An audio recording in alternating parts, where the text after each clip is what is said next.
Is your mind actually inside your brain? Hey, Oh, I know that sounds like the kind of question you ask at 3 in the morning, but seriously, is your brain, or is your brain just a kind of biological radio receiver huh. tuning into a signal from somewhere else? It is the fundamental question of consciousness, really. I mean, if Yeah. you talk to a materialist neuroscientist, they'll tell you the brain generates the mind. Like a generator making electricity. Exactly. It's a local production. Okay. But the text we're looking at today, it argues the complete opposite. It says the mind is a spiritual substance, and the brain is just the hardware it uses to operate here in the physical world. And we should be clear, we aren't just riffing on abstract philosophy. We are doing a deep dive into this really dense, fascinating treatise called Concerning the Origin of Mind and Spiritual Light. Hmm. It's framed as the final reflections of Emanuel Swedenborg. And before we get into the matrix-level weirdness of this, we should probably establish who he was, because he wasn't just some guy meditating in a cave, right? Oh, far from it. And that's what makes this source so compelling. In the 18th century, Swedenborg was one of Europe's top scientists, an engineer, an anatomist. He designed flying machines, he studied the brain before most people even knew what neurons were. So like the Elon Musk or Da Vinci of his day? You could say that, yeah, a heavy hitter. In the world of hard facts. Exactly. Yeah. But then, in his 50s, he goes through this massive shift. He claims his spiritual eyes were opened, Okay. and he spends the next few decades claiming to be fully conscious in the spiritual world, observing how it all works with the same, rigorous scientific method he used for anatomy. So the source we're unpacking today is basically a field report. Precisely. Yeah. It claims to be based on direct observation, not speculation. And the mission of this deep dive is to unpack its most radical claim, that you, the listener, don't possess life. You receive it.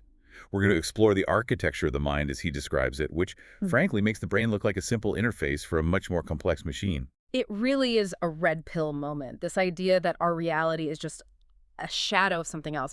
But okay, let's unpack this radio receiver idea first. The text says, mind is spiritual substance. What does that actually mean? Well, the text starts with a mechanism he calls influx. And this is crucial. If you don't get this, the rest of it won't make sense. Okay. The text argues that life isn't something you have. It's something you undergo. Whoa, okay, wait. That's a huge distinction. You're saying I'm not a battery that's generating its own power. No, you're a wire. Or, the better word from the text, is a vessel. Swedenborg claims that if you cut the connection to this spiritual influx for even a millisecond, you wouldn't just faint. You would cease to exist. Wow. You're being actively sustained moment by moment. We feel like we're generating our own thoughts in life, but the text says that's an illusion. It's permitted so we can have a sense of self. That is a lot to take in. Does the text give any examples to help us get our heads around this? It feels so abstract. It does. To illustrate it, the author shares this really memorable encounter with a spirit who had been a famous natural philosopher on Earth, a scientist. Oh, I love this part. So this guy, he dies. He wakes up in the spiritual world and he's just completely confused. Totally lost. He's looking at himself saying, wait, I don't have a physical brain. My neurons aren't firing. How am I still thinking? It's a total crisis of his worldview. On Earth, he was a materialist. He thought was just particles moving around. Right. So an angel has to step in and explain it to him. And the angel uses this great analogy. You can dissect an eye. You can learn everything about the cornea, the retina, the optic nerve, but you will never find sight inside the eyeball. Because sight isn't a physical thing. Right. Sight is a capacity that uses the eye. So the angel tells him you can dissect a brain and never find thought. The brain was just the keyboard you were typing on. The you doing the typing. That was always a spiritual substance. So if we're the receivers, the keyboards, where's the broadcast coming from? If I'm not making the signal, who is? The text describes a spiritual sun. This was wild. It says this sun appears at a middle altitude in the spiritual world, and it never sets. I mean, that sounds like something out of a fantasy novel. It does, but the logic is consistent. Yeah. Just as our physical sun emits heat and light to sustain the body, Okay. this spiritual sun emits divine love, which is perceived as heat, and divine wisdom, which is perceived as light. And the text says that this light is what illuminates our understanding. So when I have an aha moment, or when I say, I see what you mean, I'm not just using a metaphor. According to this text, no. You are literally talking about spiritual light entering your mind and letting you perceive a truth. Okay, but here's where I get a little skeptical. If we are all receiving the exact same signal from this one spiritual sun, the same love and wisdom, the same voltage, why are we all so different? Yeah. Why is one person a saint and another is a tyrant? Why am I terrible at math if I'm getting divine wisdom beamed at me? That's the million-dollar question, isn't it? If the source is perfect, why is the result so messy? The text answers that with what I think is one of the most helpful analogies in the whole document. It's the instrument analogy. Okay. Think of a breath of air as just neutral air, but if you blow that air through a flute, it sounds like a flute. And through a horn, it sounds like a horn. Exactly. So the life force is the breath, and I'm the flute. You've got it. Your personality, what the text calls your spiritual form, it modifies the influx. It also uses the example of light striking objects. Light is always white, but if it hits a red object, it appears red. If it hits a blue one, it looks blue. The variation isn't in the source, it's in the receiver. And the text gets specific about what makes us blue or red, doesn't it? It talks about the arrangement of... Goods and truths. Right, goods and truths. Yes. It says our spiritual form is determined by how we arrange what we know, which are truths, and what we love, which are goods. If you arrange your mind to prioritize selfishness, the influx of divine love hits you and gets twisted into self-obsession. Same energy, just distorted by the vessel. So we are basically tuning the radio of our minds to either distort or clarify the signal. But the mind isn't just one big room, is it? The text describes it as having a very specific architecture.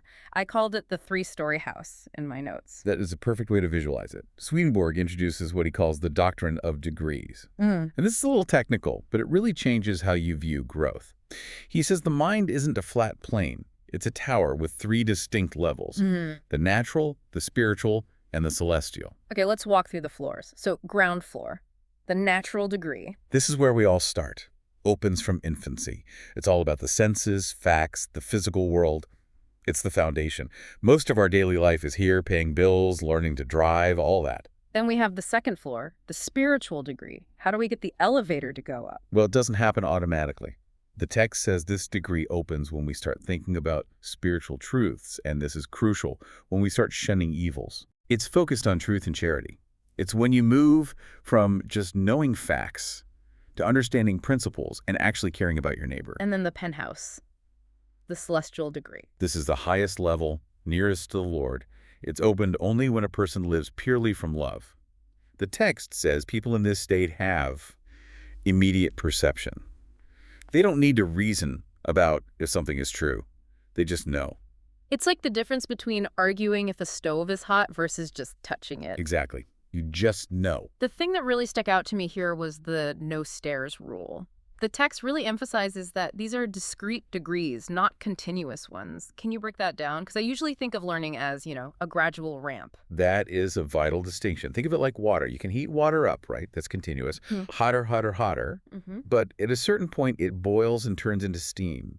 That shift from liquid to gas, that's a discrete degree. It's a change of state, not just more of the same. So you don't get to the spiritual degree just by reading more books? Exactly. You could memorize the entire encyclopedia, and you would still be on the ground floor.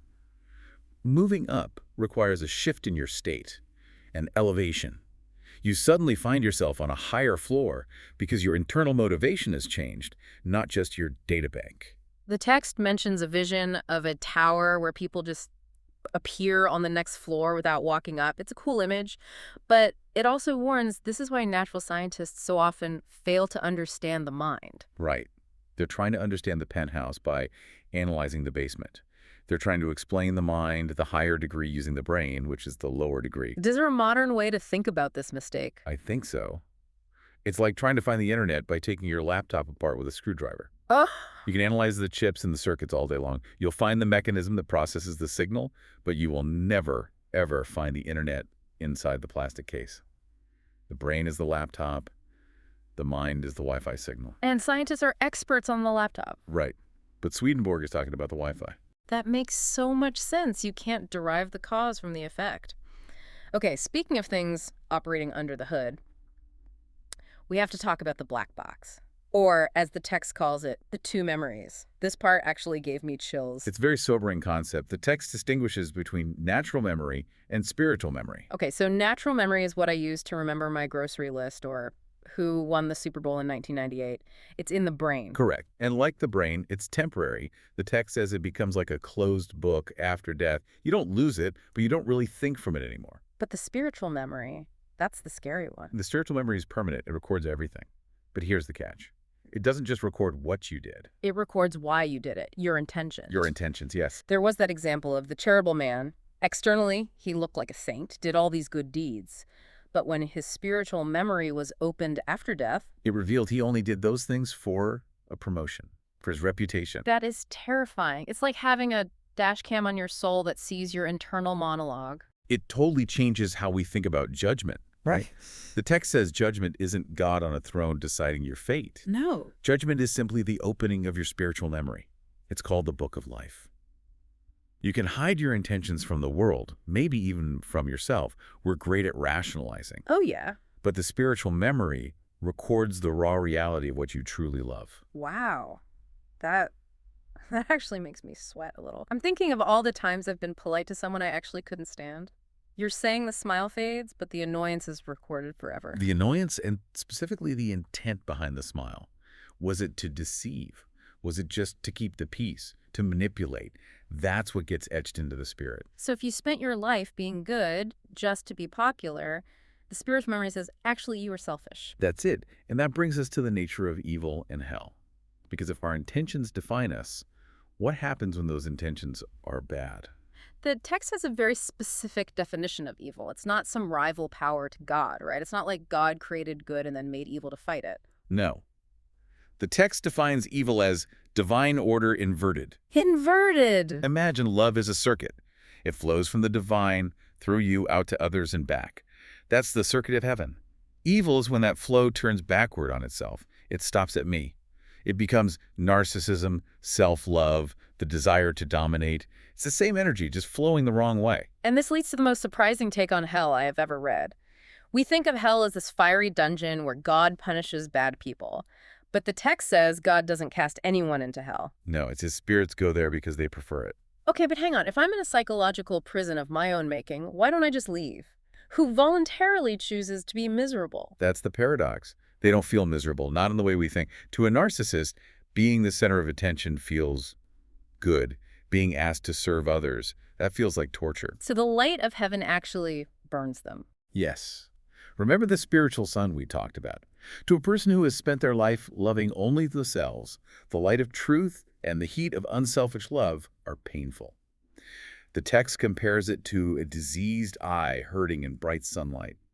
They flee to the darkness because it feels more comfortable to their nature. So hell is basically a community of narcissists who just want to get away from the light. A community of mutual hatred where everyone wants to dominate everyone else.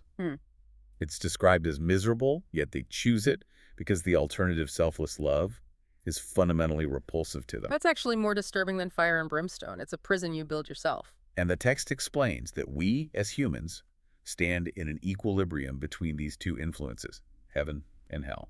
We're right in the middle. Why? Why not just block out the hell signal? Freedom. Freedom. Because of freedom. If God blocked the influence of hell completely, we'd be compelled to be good. We'd be robots. And the text is clear. If we are compelled, we aren't human.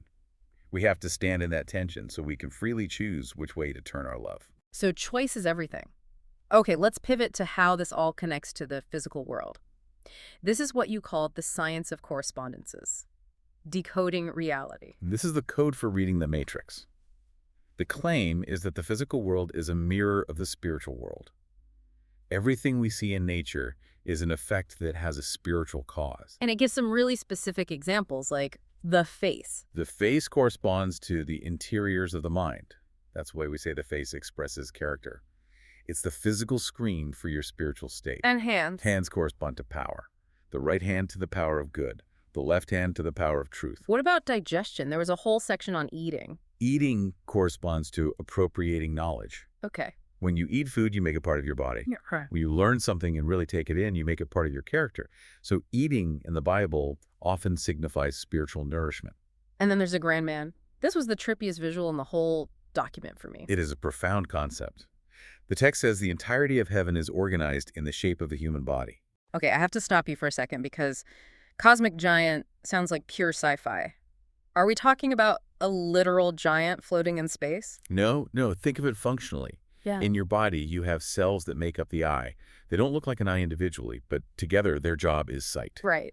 Swedenborg saw that spirits group together based on what they love. So the spirits who love wisdom, they congregate and they function as the spiritual eye of this grand man. Those who love action, they're the arms. So it's a biological metaphor for community. We aren't all trying to be the brain. Some of us are the spleen, and that's okay. Precisely. It's a collective organism. We aren't all trying to be the same thing. We're different organs working for the same life. Hmm. And understanding these correspondences lets you read nature like a book.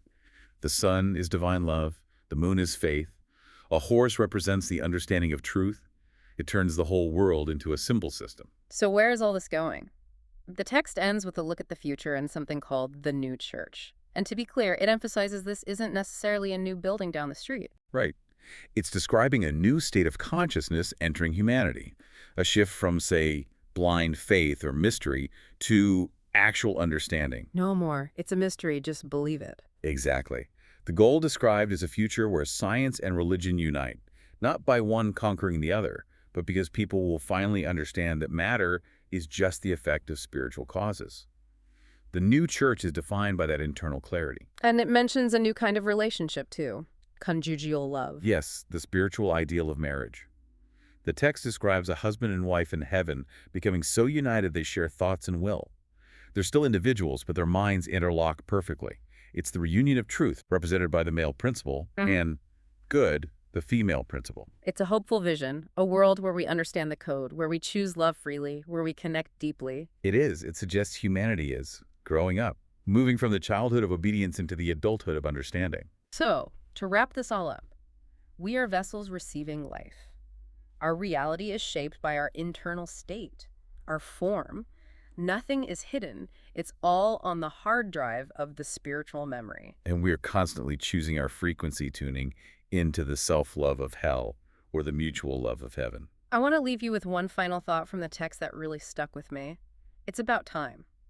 The text calls time the womb of eternity. That's a powerful phrase. It says angels don't experience time like we do. They only experience state. But, and this is the kicker, they actually envy our time here on Earth. Because this is the only place where choices have real weight. Exactly. This feels like the manufacturing plant of our eternal selves. Once you leave time, you are the product you built. So the provocative thought for today is, if you are building your eternal self right now in this womb of time, who are you building? And are you building a vessel that can hold the light or one that has to flee from it? Heavy stuff, but good stuff. Thanks for diving in with us. It was a pleasure. See you next time.